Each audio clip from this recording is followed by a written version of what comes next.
This year is kind of incredible. I actually remember where I was on draft night. I was in a barbershop getting a haircut. My welcome to the NBA moment didn't really come in a game. I had a personal meeting with Adam Silver. It was just crazy. And so jam, and I was like, all right, this thing might end a lot faster than I thought. Especially when you're coming in a place where you're working your way from the bottom. You're gonna have to do things differently. I've missed like 4 shots in a row. He's still feeding me the ball and like literally yelling to me as I'm shooting because he knows I'm thinking. There was a thought that I would go undrafted. I knew I was going to be at the tail end of the draft. And, when you're at the tail end, you kind of know you're on similar contract, that 2-way contract, pretty much. If you're picked after 45, you're more than likely on that 2-way deal. So then you're in a unique position where you can kind of choose your fit of a team. I actually remember where I was on draft night. I was in a barbershop getting a haircut, as it was going on. And yeah, you hear the names get called. You're kind of bummed as it gets to 60 and your name's not called. But then your agent calls and like, all right, here, look, we're going to be fielding offers on 2-way deals and stuff like that. And so we didn't get an immediate deal. We got kind of one that was going to be like how well I played in Summer League. So I went with Portland. They were like, yeah, we'll give him a 2-way deal if he plays well in Summer League. We're really looking at him and stuff like that. And so I played like 1 or 2 games with Portland, and then out of the blue, kind of Denver Nuggets come in and say like, hey, we want him on a 2-way. And so we signed that. And that was my quick little first Summer League experience. And then, go to Denver, obviously get re-signed for the 2-way and, take it from there. Yeah. Even before I got here, a week before, I was in New York, the kind of full circle moment was, it was funny. I had a personal meeting with Adam Silver, just, based off of the things I've been doing, in the NBA and, obviously a lot of the different sectors of, growth and strategy and more importantly, player health and biomechanics. Those fields within the NBA league office kind of wanted to have meetings and they're like, hey, you should go meet Silver as well. The full circle moment was like getting that kind of, draft night picture where you're shaking his hand. We kind of did a make do one in the office and stuff like that because he knew I was undrafted. And so that was kind of the full circle moment there. But then yes, to piggyback from that to here and obviously going to that NBA Launchpad moment where it's the NBA's companies that they're personally invested in, kind of getting my insight on where things are going, what other kind of avenues or innovations we should be looking at from a player's perspective, giving my own perspective in the companies that they've invested in that I'm also invested in, and giving them my own perspective on what they're doing well and maybe what's missing in there. And so and also kind of talking to the PA about there's potential there of them wanting to start a fund and kind of getting my ideas about it. And so all these big projects that are, bound to have a bunch of money thrown at them, having an opinion at the table there, at this early stage is incredible for me. My welcome to the NBA moment didn't really come in a game. It came like practice in the summer. It was like the first, the first practice we had for training camp. And one, I got ripped by Russell Westbrook like twice in the game. And then the practice pretty much ended with me getting dunked on by AG on an alley-oop jam, and I was like, all right, dude, this thing might end a lot faster than I thought. That's how it goes. Like you're getting used to the pace and the physicality and everything like that. It was just crazy, and so to go from that to starting for most of the season so far this year is kind of incredible. I mean, it's just a crazy turnaround. Obviously, part of it's due to some injuries, but then also having sustained excellent games through that to stay in the starting lineup and show that I have a proven role, and to be up for the ability to negotiate a contract right now is kind of crazy in such a small time period. The biggest adjustment from college to NBA technically is pace and space. College, you could definitely shrink it up. There's no defensive three in the key and, just less possessions. But you definitely do. I remember definitely feeling it on my body. I wrote about it a little bit in terms of like around games 35 to 50, there's a little lull for sure. Cause you've played enough NBA games and novelty kind of wears off. And then you've also realized like, shoot, I've never played more than like 33 games in a season, because that's as long as college goes. And so kind of dealing with that mentally of like that period of like, how much do these games really matter because there's so many.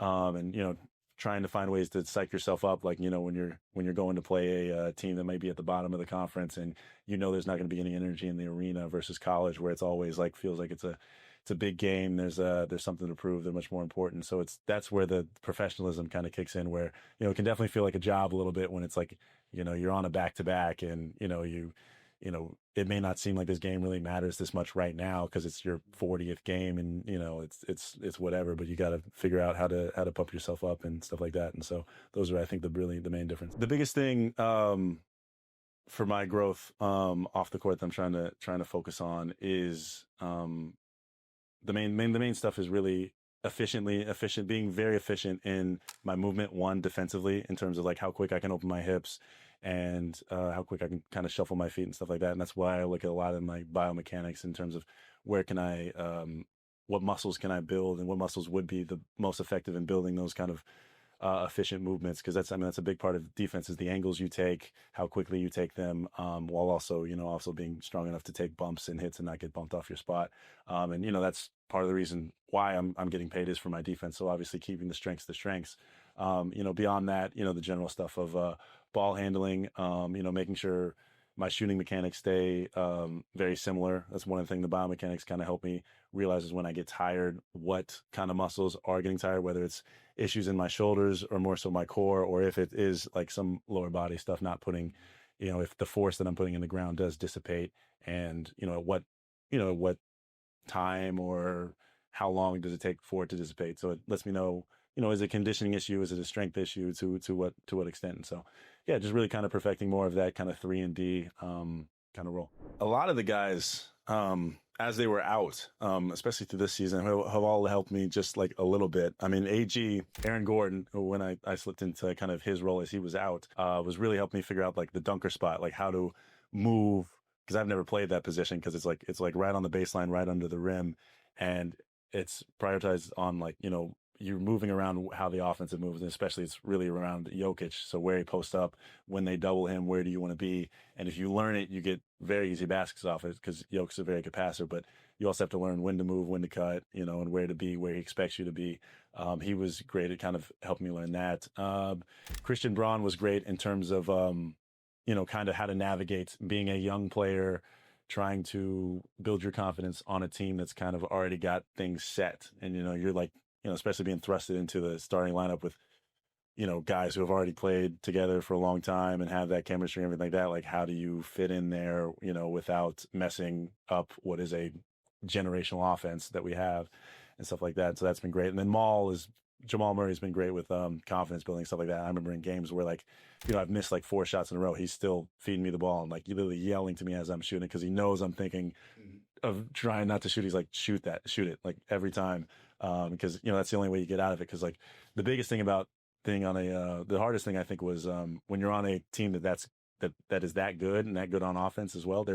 Other teams are looking for a weak spot. So when they don't know me, they don't know that I've shot 40% throughout college and stuff like that. So they're like leaving me wide open, which can then kind of psych you out, because I've never had that happen really in my career, where they're just like staying in the paint, stuff like that. And then you start to think about it, puts a lot more pressure on it and everything like that. And and it took a long time for teams to just like do that and test me, even through shooting well in games, because it's like they're just looking for a weak spot in terms of, because we were just that good of a team. So yeah, no, absolutely. There are definitely like specific places you want to be to one, give Jokic and Maul the opportunity to have as much space as they can to do their pick and roll and be able to stretch out the defense to be able to get those easy baskets. And then if you're in the way, it definitely restricts how much space Yoke has to operate and stuff like that. And that then restricts our offense. And so there are different patterns you have to learn contextually where they expect you to be, because if you aren't there, like I said, it might be easier to double them and now they're taking a harder shot, or, they might pass it, you're not there and it's a turnover, and, you don't want to add to their turnover totals because then they might not pass it to you again. Yeah, a lot of it is learning that. But once you do,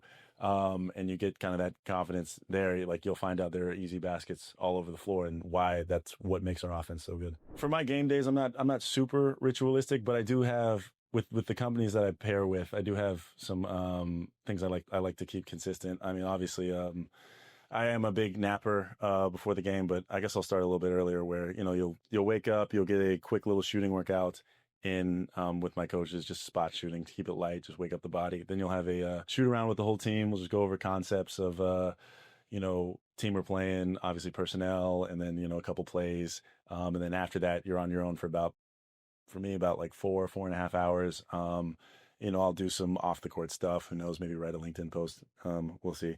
Besides that, then I'll take a nap. I'll do I get in my like red light therapy bed that I have in my place. Kind of helps with inflammation. And then I'll do Python, which is a company that kind of helps me kind of measure where my focus is at, where my mental readiness is at. That kind of helps me kind of figure out, all right, do I need to psych myself up for the day? Do I need to calm myself down? And then, before I leave, I'll do a 10-minute meditation after that. And then once I get to the gym, it's then you have your pregame kind of workout. You get to all the spots you think you're typically, shoot all your shots in a game.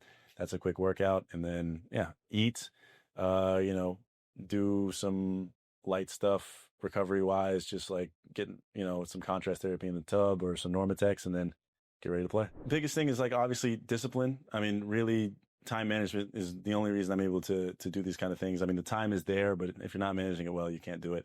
And then I think the biggest thing is like not trying to fit in so much. I've seen a lot of players like, make bad financial decisions just simply because they're trying to do what other players on the team who make far much more money than they do. And a lot of what I've built on this court has been from not fitting in. I mean, obviously I wear different shoes than what people expect me to do. I post on LinkedIn, which is not that expected.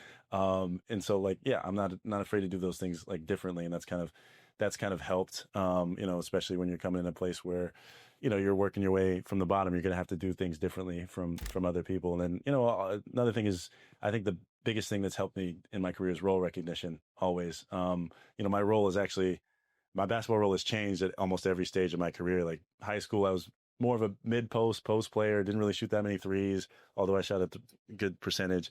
Go to college, became Stanford's all-time three-point leading, all-time three-point shooter. And so like, threes were a big part of my game. And then now, like, obviously I still shoot threes and stuff like that, but defense has been the main thing to get me on the court. So having that role recognition and the ability to adapt to it has been the reason to succeed. Because first you have to, get your playing time and let the coach get confidence in you to then expand your role initially. And so I think that's the biggest thing for me. I've never been a stats guy, but win a championship. I mean, you're on one of the best teams in the league, and contribute that way. And then, have a long career. I don't really have any personal accolades I'm really achieving there, but the championship is number one, and always making sure I'm on a competitive team and keeping, and a big reason why that team's competitive. That's kind of a big reason there. I don't have much tangible goals there. Off the court, maybe a bit more tangible is, I want to build a successful venture fund that's, is done and has certain metrics, for when I'm finished, to then, be able to show people like, look, I was in the NBA, I was able to invest in these companies. It was a successful round, and that makes it much more easier for me to then raise another one and, garner even more attention and more money to be able to invest in certain things. And then, I would hope by the end of everything, I'll have an idea, to be able to, build a company of my own, through entrepreneurship and through what I've been learning and stuff like that. So, not super concrete stuff. I'm very early in my career, don't want to pigeonhole myself. So just kind of excited to where everything leads.